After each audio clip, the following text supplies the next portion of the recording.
Good afternoon and welcome to Tony's Bonsai. I've got an interesting little tree here, obviously. It's a hawthorn again, and it's got this long trailing sort of cascading element to it. I've trained this over the last few years into this kind of form, but as I've often shared on videos before, I'm not really a cascade bonsai fan. Not really. The way they sort of hang over the edge of the pot, especially when they're quite contrived in this way, that's obviously been forced by me. It just doesn't look right to me. But I need to do something with it. So what are my options? I've been probably spent a good half an hour looking at this tree now, weighing up what I could potentially do with it. And what I decided on is I've got a pair of pliers here. I'll just put the pliers down. Let me just grab that. By using that, like that, what I've done is, in one move of complete genius, I've turned it into a semi-cascade. Basically, it's just at a shallower angle. And the reason that I like it like this is, obviously, this area now flows outwards from the tree, but there's some quite interesting branches that have developed from this top up here. They're quite straight. They're a really good thickness for bending and working on. Some of them have got some interest already. For example, this one, I've obviously wired that in the past. This one here, that's got some movement to it. And even through there, that little one there. Nice that. And they've got some taper to them because I've been using wiring and clip and grow on this tree. So there's lots of potential, and my instinct, it instantly says it's crying out windswept. Bend all these branches across, get them all moving in this direction with the flow of this pad.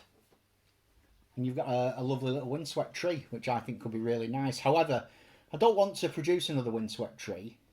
It's quite thin, really.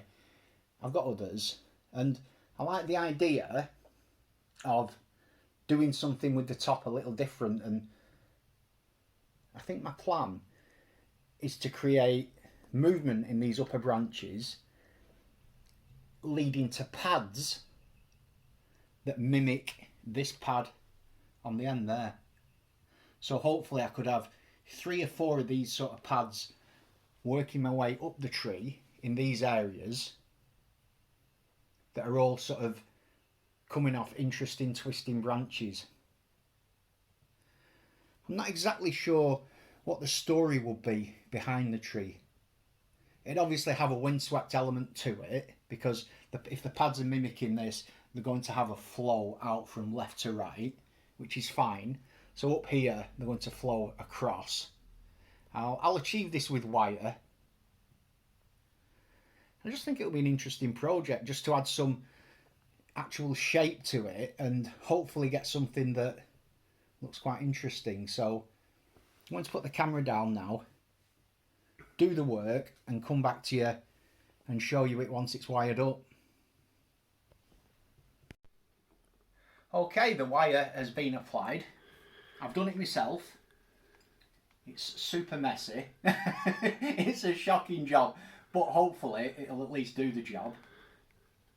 And I've got my brother behind the camera now. Cheers, Rick.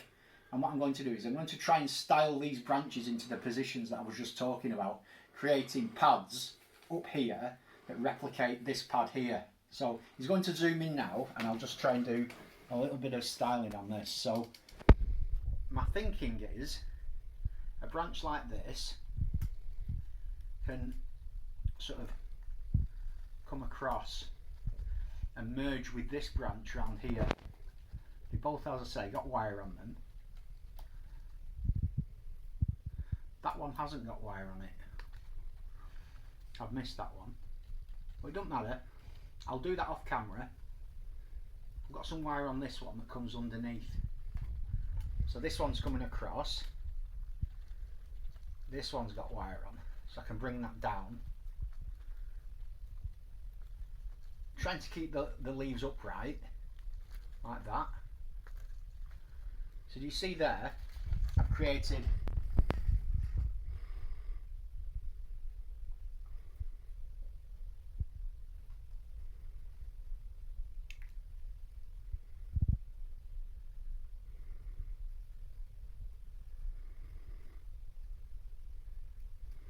a bit of a pad there.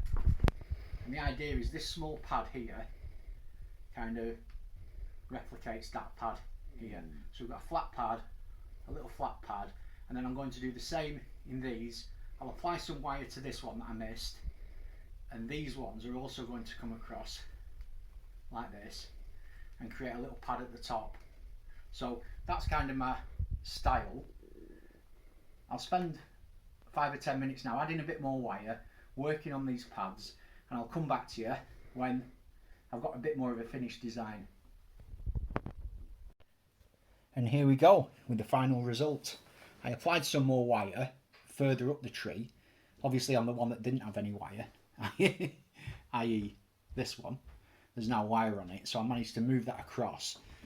And I think it's worked out quite well. I've got this lower cascade, which comes out, and these others now, they all kind of flow in the same direction. And I just had my brother finishing off kind of the design for me, just doing the final touches, and what he was pointing out is that it's nice now how there's gaps.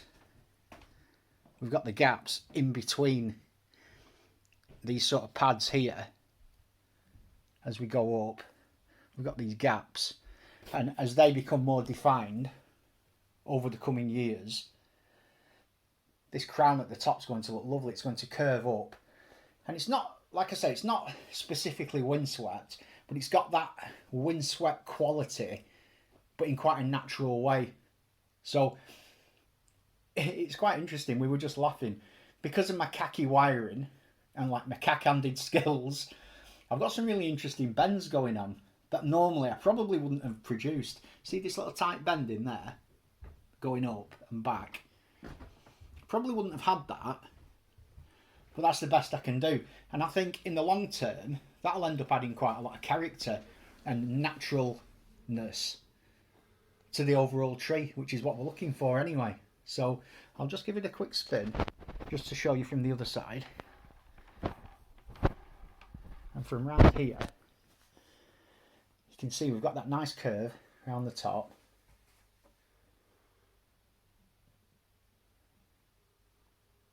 And the cascade coming down. Lovely. Really happy with that. I think that looks good. Just a quick one today. As always, thanks for joining me. Have a great day, and I'll see you soon.